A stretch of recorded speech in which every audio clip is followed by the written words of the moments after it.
battle for Draka is about to begin. The only question is, how will you rise to power? Hi, welcome to Inside Board Games, and today I'm talking to Tom Chase, the designer of Starborn, Rise to Power. How you doing, Tom? I'm doing great. It's good to be with you today. So you're joining me from, where are you at? I'm in Austin, Texas. So how's life in Austin, Texas? It's good. It's good. We're keeping things weird out here. Yeah, no, it's a cool town. I moved here about 10 years ago, and I just really like it a lot. So it's treating me well. How's the gaming community out there? I can't say enough about how great it's been. Just like a really welcoming community too. Like, I mean, when I first moved here, I met a lot of people playing board games. We've got this amazing like board game design group out here that's been like phenomenal. Like we play each other's games, you know, and are like very like raw prototypes, but everyone's like really friendly. It gives great feedback, and yeah, it's really great. So is that like an in-person meetup thing? There's people like really local.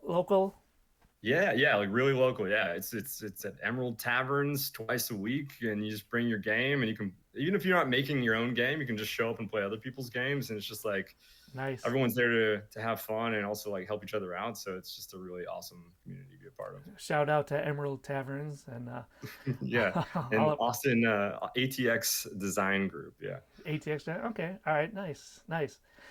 So this is your first game. It sure is. It is my first game. When did you decide that? I'm sure that you've played board games for a long time, and have a real passion for it. But when did you decide? This is what I want to do. I want to just not play. I want to get on the other side and create. Yeah, I mean, to your point, yeah, it's been. I've played board games my whole life. It's a way my dad and I spend time together. We used to go to board game conventions since I was like 10 at this con called Kubla Con on the West Coast. Okay, yeah. When you get to stay up late, and it's like, oh my God, I get to stay up late playing games. It was like so cool. And we still play, to this day. He's over 70 now, and we play board games when we hang out. So what's your go-to game what kind of games do you guys have to play? To be honest with you, like he has, you see the everyone posts with all the games they have in the background. My dad could do one of those if he was on social media. And like, so when I go home, because he lives in California, when I go home, he always has like a new game. So I never really play a game with him more than once. Right. Usually it's like, okay, I have a new one. We got to try this one out. So gotcha. Yeah, so it's a good time. So yeah, I think sort of the turning point when I decided to make this game. I've always wanted to create something, and I think, I don't know, I guess kind of like the stars aligned. I had enough free time where it felt like I was going to have the bandwidth to finally like make this game, I've been thinking about for many years. Okay. And I will be honest, I think it's probably taken me at least 10 times as much energy and time to get to where we are now. But the journey's been great. I've learned a lot and met a lot of cool people. So I'm really happy with where things are at. What was the genesis? You said that you've had this game knocking around for a while. What was what happened to kind of make you come up with this idea? So I'm a huge fan of sci-fi, like a lot of people are. Obviously, grew up like reading comic books and everything too. I took some screenwriting classes. Okay. Like draw. So I have like this sort of, my mom's a painter. Like I have this sort of all these creative elements in my life, and a board game, something that I'm really passionate about, seems to be a great like epicenter for all these things, where you can do a combination of like world building, you can create, you can iterate, you can create this incredible experience for people that maybe they weren't expecting. I'm surprised at how much of a narrative there is in these games. The more I see and the more designers that I talk to, I'm just pleasantly surprised at how much storytelling there is with these. Yeah, it is fun. I think I'll be honest, like as I designed cards and worked on the game, there's a lot more flavor text that is not ending up on the final cards, right? It's like you got to kill your darlings, right? So it's like, okay, too much. There's too much. Delete. I'll save it in a file over here, but not on the card. It's got to be clean, really easy to read, upside down across the table. Let's focus on usability first. Right. And if at some point we want to do something with like the website where we say like, here's all the lore on all this, like we'll do that. But it is fun though. I mean, and I think for people who are into that kind of thing, I mean, when I'm sitting at a table waiting for my turn, I love looking at my cards, reading the flavor text that's on there. Yeah, me too. I'm not a big rule book reader, but Yeah, I love yeah, to see it on the cards. yeah, agreed. So tell me a little bit about your game because I'm kind of dying to dive into it. Um, I like the style of artwork. I'm trying to figure out um, if it's sci-fi or fantasy. There's a Yeah. couple things. There's a couple elements of kind of like I guess realism. Mhm. Like there's this, someone that looks just like some dude that you see every day, but then there's someone that looks like they're out of a sci-fi movie. And then there's someone that looks like they're almost maybe steampunk or something. So tell me a little Yeah. bit about the world. Yeah, so it's a great question. So we have this sort of world that players will be sort of fighting over and trying to achieve sort of dominion, rise to power, like you said earlier, called Draka, and that from a design perspective and a visual perspective is intended to be like pretty consistent, because all of these great houses that are on Draka, they're all come from kind of the same place. The technologies are all like pretty similar. Mm-hmm. Um, but then when we go to like the factions that are sort of fighting over this world, that's where we're able to be a lot more creative in terms of like what are these factions about, how do they operate, what is their sort of thing, and then also obviously how does that translate into mechanics in the game, how you feel when you're playing as those factions. So we've got a pretty broad array, and I actually had this conversation with somebody the other day, but yeah, we have, I would say it skews more sci-fi, but Okay. then you've got fantasy elements too. So like the Pharaon Order, for example, is a faction that you can play as, and they're fire mages who hate technology, and anyone who uses technology is a heretic. And so you're like, how do they get to these different worlds? Like they use temporal portals that they open up, and that's how they travel from world to world. So trying to kind of get the best of both worlds. If you think of like Star Wars, you have like the Force, but then you also have blasters. So like Right. trying to give a little bit for everyone. And then you have like another faction that's like the Windsor Empire, and they're this sort of wealthy elite family. Think like mob boss meets senator, and so they have a lot of like sort of nasty things that they can do, and they have a lot of money. So like kind of like different things that might speak to different players. So Yeah. yeah, we're trying to give some variety to folks when they choose what faction they want to be. So from the one card that I saw, was that the guy wearing like the white suit? Yeah, so that I think that's going to be Lionel Windsor, who's like the head of the family. So Okay. there's like his brother and his three kids, and yeah, they're all about making allies and doing sneaky things, to get an upper hand when it comes to power. So talk to me a little bit about the role of alliances in this game, because I have, Yeah. well, I don't want to say I have strong feelings about alliances in games, but this is a competitive game, Yes. and yet there's that cooperative element of alliances. When we're referring to alliances, I think where you're reading it. When players play the game, the objective of the game is to build up renown. And if whichever player gets to 15 renown first wins the game. And there's different ways to do that. You can either sort of destroy an opposing player's leader. Every time you do that, you get 3 renown, or you can control and occupy cities, like the great cities of Draka. Okay. And you sort of gain renown by like being like a big figure in that city and occupying that city. Where allies come into play is more in the deck building element of the game. Mm-hmm. So you can either acquire cards from your own faction. So you have your private player faction row. It's just your cards. Yours just your faction. Or there's a shared world row of cards in the middle. And Okay. that's where these like great houses come into play. So there's Alcar and Valdor and Voltan, and you can choose to acquire, ally with those factions and add them into your deck. Uh, Oh, okay. Okay. I was thinking of the mechanic where you got 4 players and 2 of them yeah, cooperate for a turn, and yeah, yeah, I just don't really see the point to that in a yeah, competitive game. yeah. But I wanted to hear you out. And No, it's fair. it turns out I was We, mistaken. So okay, gotcha. yeah, and I was really trying hard with this game from the very beginning to make a game that works well at 3 and 4 players, not just two. Right. I played a lot of competitive. I love deck building games. Shocker. I played a lot of them, and a lot of them are like designed for 2, and they can kind of work for 3 or 4, but they're not really like built from the ground up necessarily, from my perspective, anyways, for 3 or 4. Okay. And we have some like mitigating things about how the game operates, so that you can't like really gang up on someone too much, Okay. and you can't take away their renown and victory points. Oh, So nice. I like that. Thank you. you can slow them down, but you like can't like stop them. Right. See, I prefer cooperative games Yeah, because just competitive games, if they're short, that's fine. But yeah, I always say I don't want to sit there at a table for 3 hours and then lose, or sit there for yeah. 3 hours getting beat up on. And I played some games. Played a game recently where you didn't just stop someone, you just sent them back to 0, Oof. and it's Ugh. like, oh, Ugh. it's just, It's terrible. yeah. Um, Terrible. so okay, Yeah. go on. I like that. I like I like the I like to mess with my friends by slowing them down, but I don't want to set them back to 0.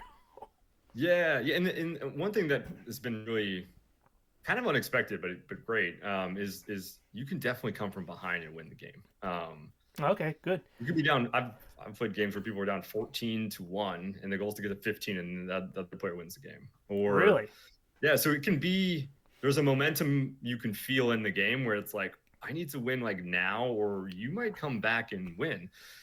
Right. So it can have those like sort of bigger moments in these swings of momentum that are kind of maybe unexpected a little bit. So you're never really like out of the game, Hmm. which is fun for everybody.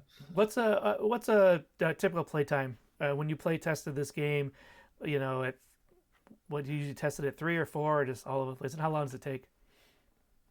We've play tested this game so many times, hundreds and hundreds of times, Sure. at all the player counts. It's about 20 minutes per player. Okay. Um, Now, some players may play a little bit slower. They may think more about what they want to do, so it might stretch out a little bit longer than that. But that's pretty spot on. We have a Okay. digital version of the game too on Tabletopia, which has been great for playtesting. Hmm. But there is a little finicky. You got to like grab the card and flip it over, like, so that takes a little bit longer than it does in real life. Yeah, I've played on that platform. Yeah, I think it was that platform, and yeah, there's a learning curve there. yeah, it's a little bit of a tax. So if someone likes it enough to keep playing it and play with other people on Tabletopia, we're like, okay, we're in a good spot because Okay. you're Well, paying the tax and you like it. right. I just wanted to give people an idea of if you got 3 people, it's about an hour, and you're Yeah. trying to get 15 points in that hour. So, Yep. there's going to be a lot of points going on. It sounds like the game is moving, and there's things happening. Yeah, yeah. From the first turn, the turns go pretty quick. They're high speed turns, I would say, and Mhm. in between turns, everyone's really engaged because you want to know what cards other players are buying, what cards they're cycling, are they occupying cities, and all of those decisions that they're making are going to kind of impact what you choose to do. And when your leader gets destroyed, this is kind of going back to my earlier point. You can't get picked on too much because when your leader's destroyed, you don't pick a new one until the start of your next turn.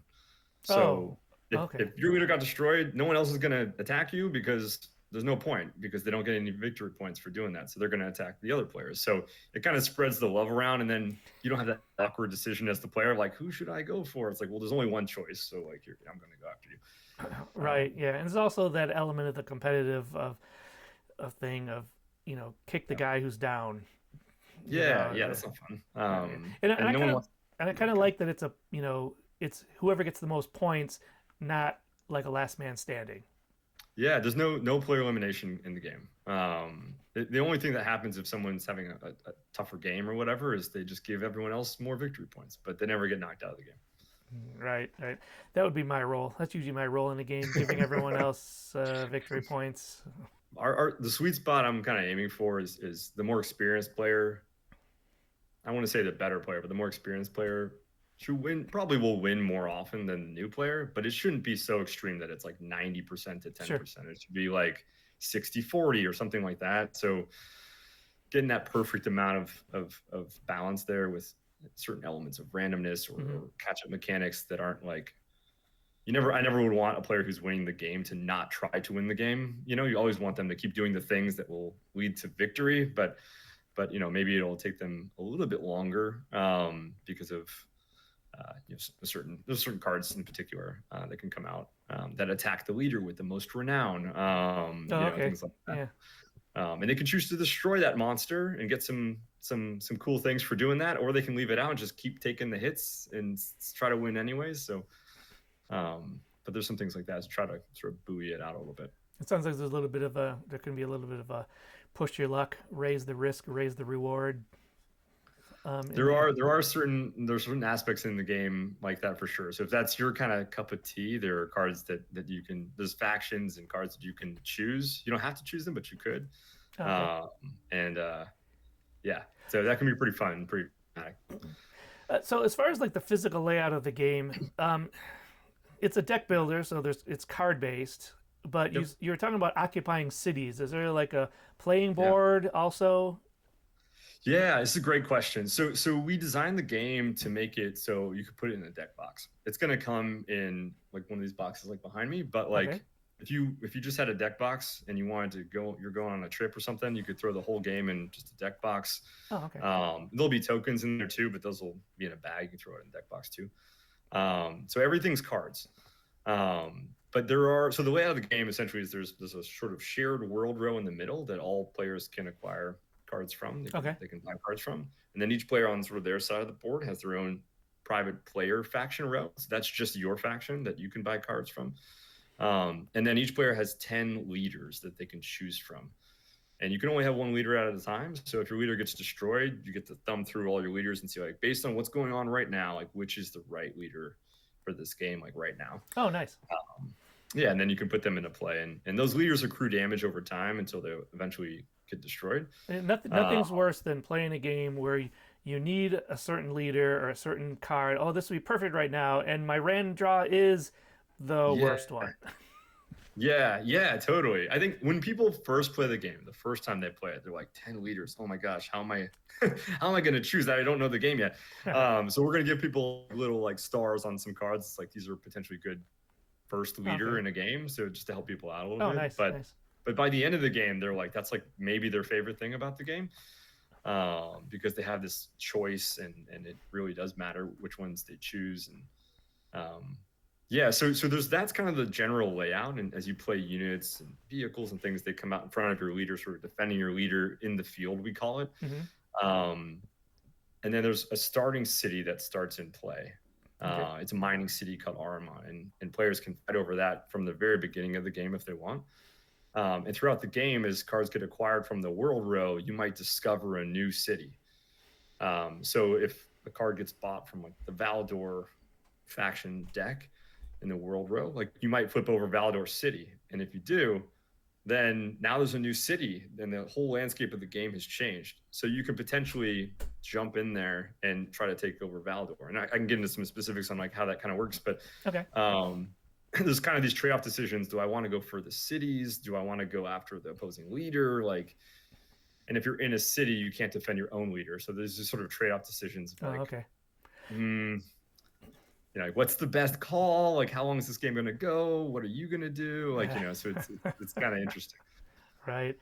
Walk me through like a sample turn, just to give people sort of the flavor of what types of things you're going to be kind of doing on a turn. First thing you're going to do is, if you don't have a leader in front of you, you're going to look at all the leaders you've got, and you're going to pick one to put in play. And from there, if you occupy a city, you'll get renown for occupying that city, which you get every turn you occupy it, right? So if you're in a city, the other player needs to make this decision. Should I let them stay in that city? Should I try to get them out of that city? Because they're getting one every turn, but one every turn adds up to a lot over time, right? So that's the second part of a turn. And then you have sort of your standard deck building elements of the game, where now I have my cards in my hand, and I'm going to use those to maybe buy other cards.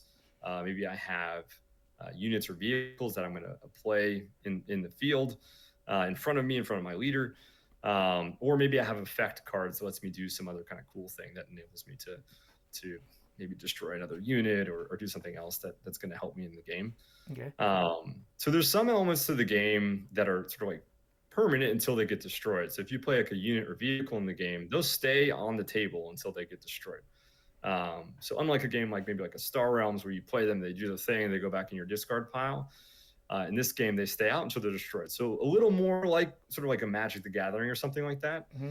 But we've definitely sort of simplified the system a lot from a game like Magic. There's no like summoning sickness when Oh, you okay. always are going to attack because you can never take damage when you attack. Okay. Defending units are protecting their leader and they can mitigate damage, but they can never deal you damage. So it makes the decision process a little bit more straightforward for players of like, not am I going to attack with my units, just like where am I going to attack? Am I going to take a city? Am I going to attack you? Am I going to attack this other player? Like, what am I going to do?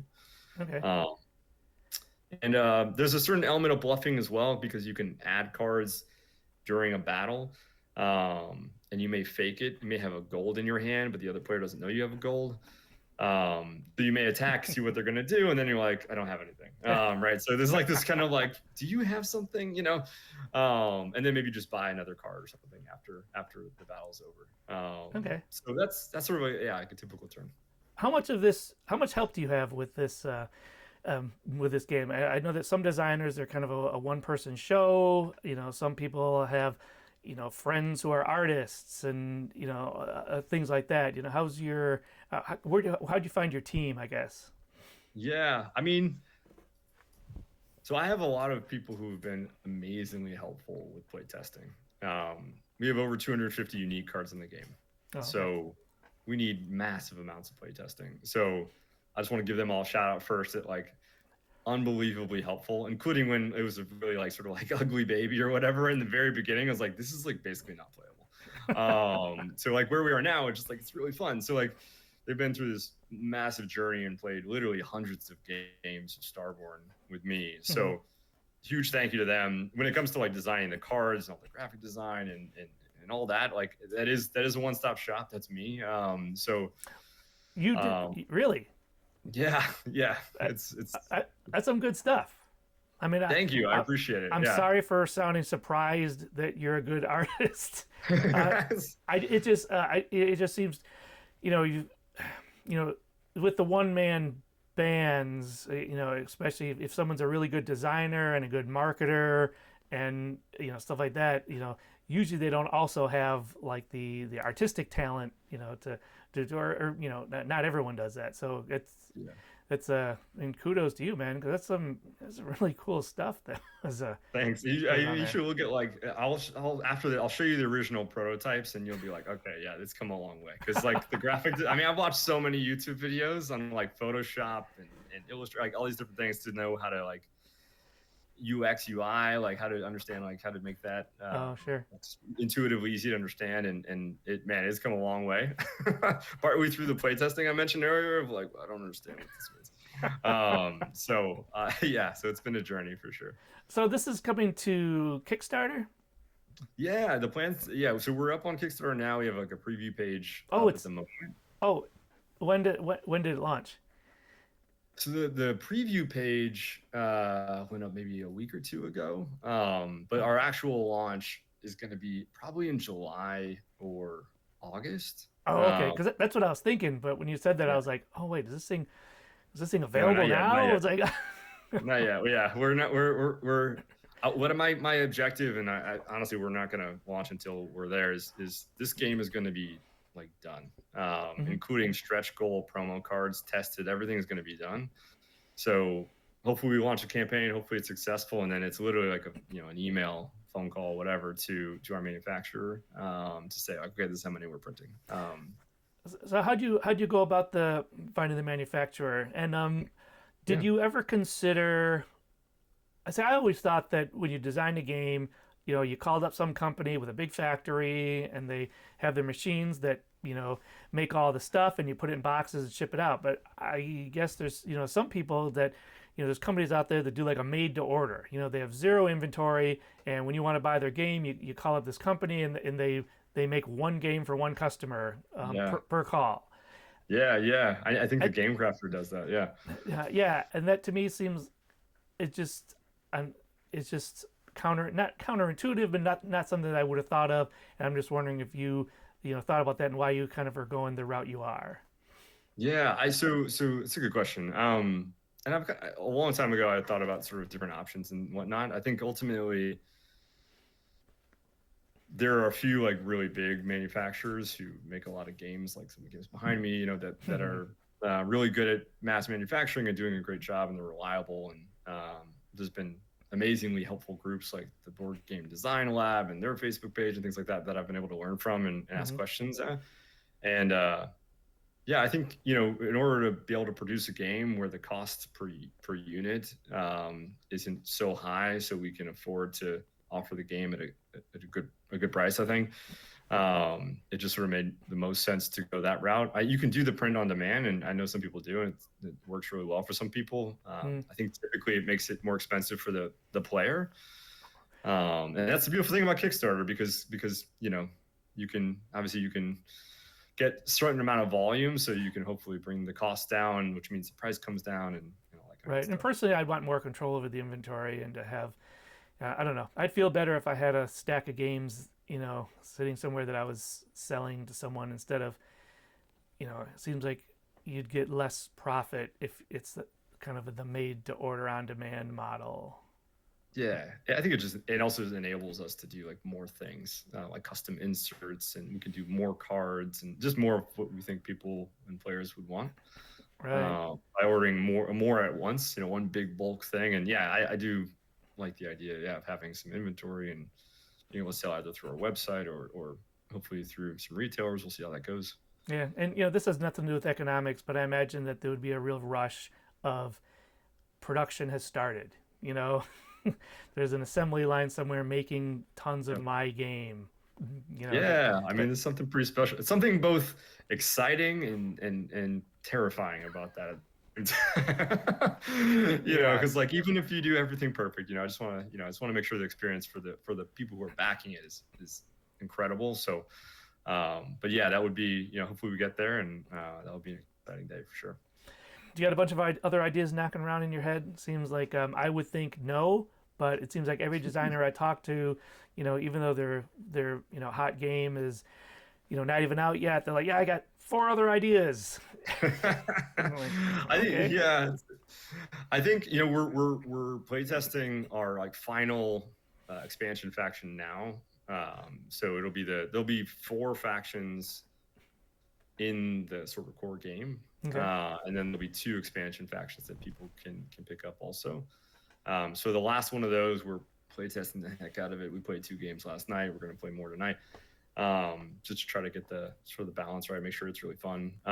So that's kind of where the focus is right now from like a game design perspective, is small like little tweaks and things like that that, for some of those cards. that's how my brain operates. I'm like Yeah, 100% focused on yeah, what I'm doing, and then when that's done, then okay, I'll move on to the next thing. I just have a hard time, spinning a whole bunch of different plates and really giving 100% to each one. So yeah. I mean, I totally, that resonates with me too. I think like the good news, I guess, is I'm incredibly passionate about this game, and I'm still yeah, loving playing it and working on it because we spent over 1,000 hours for sure working on this game. So I think that yeah, I want to get to the finish line and be in a great spot and be able to deliver an amazing game. And I'm kind of like, if I get too distracted by other things, like I have ideas for sure, but I'm sure, like focus yeah, on this. And then once we're in a good spot, then we can go we can think about these other things. So yeah. I think all game designers to some point